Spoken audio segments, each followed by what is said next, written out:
Olá! O Unilê Entrevista é um programa que vai trazer para você discussão sobre diversos temas. O tema desta edição é acessibilidade. E para isso, vamos trazer o nosso convidado, Rick Vilar, que é escritor, blogueiro, especialista em TI, que vai nos falar um pouco sobre a sua experiência, sua vivência, já que também é cadeirante. Vamos assistir. Estamos recebendo aqui hoje Rick Vilar, que é escritor, blogueiro, profissional de TI e um importante mobilizador na questão da acessibilidade. Rick, obrigado por sua presença. Gostaria de começar esse tema com você, querendo saber um pouquinho se essas dificuldades mudaram ou estão diminuindo em relação à acessibilidade da pessoa com deficiência. Olha, graças a Deus, com a entrada de várias organizações sociais que lutam pelo direito da pessoa com deficiência e cada vez mais a própria pessoa com deficiência buscando os seus direitos, está mudando bastante. Curitiba é o melhor que tem dentro do Brasil. Fomos agora há pouco tempo para Brasília e coincidiu com a época das manifestações, da Copa das Confederações. Então, assim, Brasília é uma cidade inacessível e eu não sei como ela vai ser a cidade da Copa. Então você vem de Brasília para Curitiba. Curitiba tem um movimento social da pessoa com deficiência, buscando melhoria do direito da pessoa com deficiência e acessibilidade em assistividade, que você coloca no Brasil como se fosse o top, o que nós temos de melhor dentro do Brasil. E isso tem ajudado bastante. É importante que, apesar do pouco que temos ainda, somos referência na questão da acessibilidade. Mas ainda precisa trabalhar muito a questão do respeito, principalmente das vagas, o respeito da acessibilidade dos edifícios, das edificações, para que a pessoa com deficiência possa realmente ter acesso mais livre a todos esses locais. Com certeza. A maioria das situações que nós encontramos, elas não estão relacionadas às leis, porque as leis existem, né? Em 2009 nós tivemos a Convenção da ONU, que passou a ser integrada à Constituição brasileira. Então nós temos na nossa Carta Magna todas as orientações do que o Estado deve fazer em relação à acessibilidade. Em contrapartida, nós temos leis nacionais, como por exemplo, você falou na vaga de estacionamento, nós temos a lei do Denatran, do Código de Trânsito Brasileiro, que diz que a gente tem que ter vaga e tal, Ótimo, beleza. As vagas existem. O que acontece? Eles colocam a vaga e do lado da vaga colocam um poste. Como que eu, como cadeirante, vou conseguir montar a minha cadeira de roda com um poste do lado? Quer dizer, tem a vaga, mas primeiro, a atitude da pessoa em respeito àquela vaga, e em segundo lugar, vem a questão da própria estrutura arquitetônica montada para aquilo, ou seja, a vaga existe, mas ela está fora da norma da ABNT, a norma que diz como que a vaga deve existir. E vou mais além, por exemplo, você chega na vaga, tem uma pessoa estacionada. E aí você fala, amigo, eu sou cadeirante, não, mas minha mulher foi só ali no pet shop pegar o cachorro. Fala, amigo, mas essa vaga é exclusiva para pessoas com deficiência. Você pode retirar o seu carro, por favor? E o cidadão acha ruim de tirar o carro. Quer dizer, vamos supor, eu pego 5.000 cadeiras de roda e estaciono essas cadeiras em todas as vagas para pessoas que não têm deficiência. Os caras vão pegar a cadeira de roda, tocar fogo, passar com o carro por cima. Por quê? Porque aí numa situação inversa, nós, pessoas com deficiência, estaremos invadindo o território deles. Não só como uma pessoa com deficiência, como um idoso também, né? Mas o que a gente percebe e o que a gente consegue constatar é que o problema não é falta de legislação, mas sim falta de educação. Sim, é a atitude, é o cidadão olhar para a vaga do idoso, olhar para a vaga do deficiente e dizer, não, pode chegar um cadeirante ali que ele não desce do carro em 5 segundos como eu.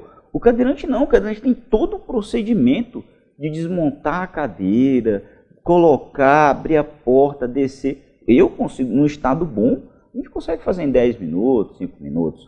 Agora, há aquelas pessoas com deficiência que têm muito mais dificuldade motora do que eu.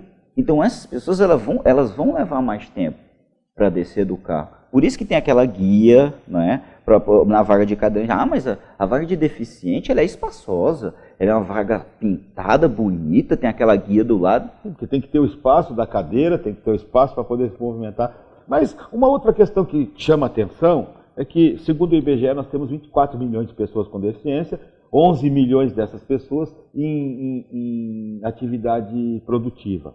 Então a gente começa a perceber que 11 milhões de pessoas chega a ser em torno de 6 ou 7% da população brasileira, né?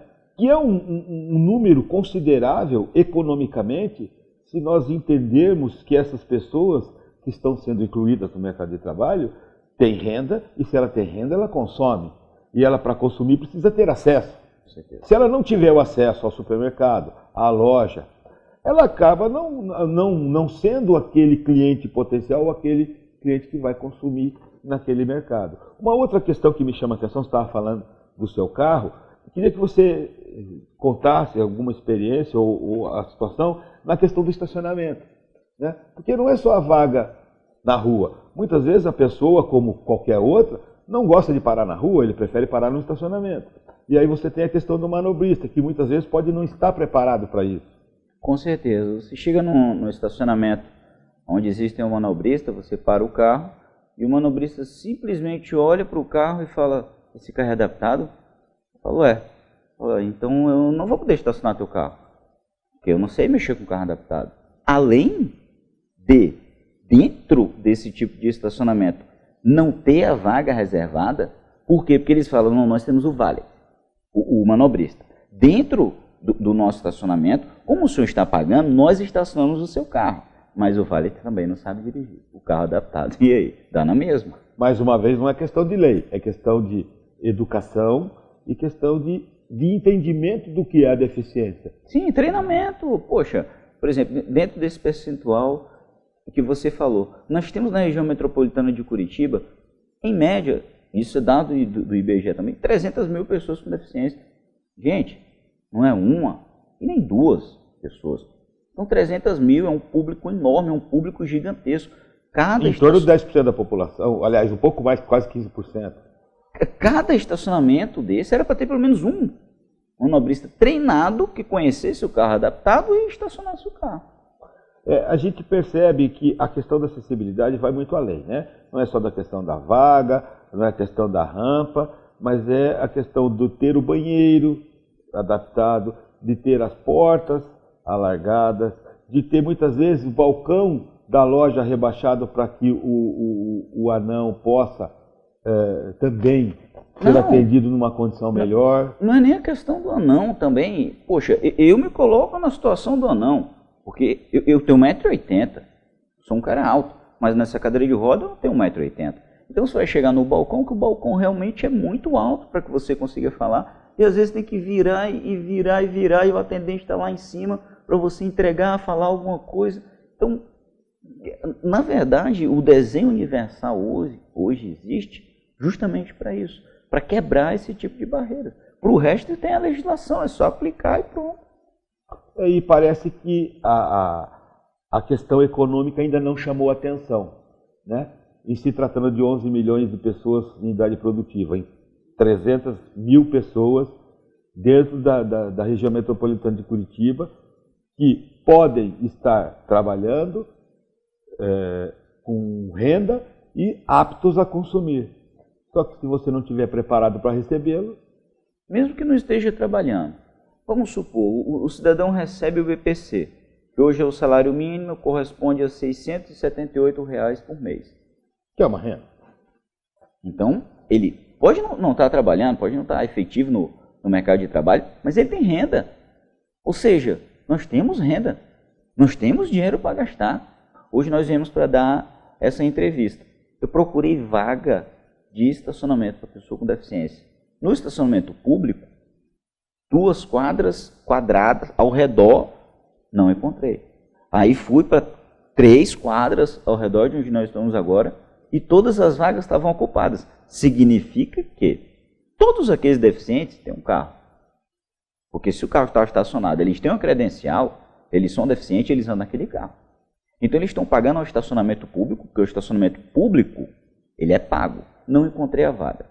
Chegando a hora da entrevista, eu preocupado, falei, meu Deus, vou atrás de um estacionamento particular. É o jeito, você não tem vaga. Não tem vaga no estacionamento público, vamos recorrer ao privado. Aí a mesma história de sempre, o cara olha, é adaptado, né? Não sei dirigir. E aí? Você tocou na questão do idoso. Em certos aspectos, ele também é uma pessoa com deficiência. Por quê? Porque ele tem a mobilidade reduzida. Gente, você vai ficar idoso. Não adianta, você vai envelhecer. O respeito que você tem que ter pela pessoa com deficiência e pelo idoso é o respeito a si, porque eu não era deficiente. Eu até sofri meu acidente no dia 17 de maio de 2006, eu não era cadeirante. Eu andava, eu tinha minhas funções normais, eu era uma pessoa que não tinha deficiência alguma, pelo contrário. Eu era um atleta, eu fazia escalada, rapel, trilha de bicicleta, era um cara 100% ativo e hoje estou na cadeira de roda. Mas eu nunca deixei de respeitar quem não é cadeirante, porque nós temos um amigo nosso que desde criança é cadeirante. E nós sempre tivemos orgulho dele e respeito, não por ele ser cadeirante, mas pela forma que ele encarou a vida, tendo deficiência, e muitas vezes nos apoiando, nós que não tínhamos deficiência nenhuma, dizendo, cara, se eu estou na cadeira de roda e você anda, você não pode ficar triste, você não pode fazer nada, porque eu estou numa situação pior que você e eu faço alguma coisa. Então, ele sempre foi estímulo para a nossa turma, né? E quando eu me tornei cadeirante, eu falei para ele, olha, agora nós vamos lutar juntos por acessibilidade. Vamos pegar quem anda de moto, porque eu andava de moto, né? Então, quem anda de moto, acontece duas situações. Uma, o motoboy, quando ele está cortando entre os carros, que eles chamam de corredor, de uma hora para outra, o cara pode simplesmente sair da faixa, ou abrir a porta, ou qualquer coisa do tipo, que ele vai colidir e cair no chão. Colidindo e caindo no chão, ele pode fraturar, tanto sofrer fratura craniana, quanto da coluna e ou pior. Existe aquele motoboy que passa entre os dois carros. Então, se um carro bate atrás, como eu já conheci vários, o cidadão perde as duas pernas. Ele, às vezes perde uma, mas muitas vezes, quando ele passa entre os carros, que um bate no outro e esmaga, o cara perde as duas pernas. Se essa pessoa tivesse consciência disso, ela não faria. Porque ela ia olhar para o cara com a perna amputada e dizer, meu Deus do céu, se eu cortar os carros na moto e acontecer alguma coisa comigo, eu posso perder uma perna ou as duas pernas? Aí ele não faria isso. Veja, nós passamos por várias situações. Uma, primeiro você vai envelhecer.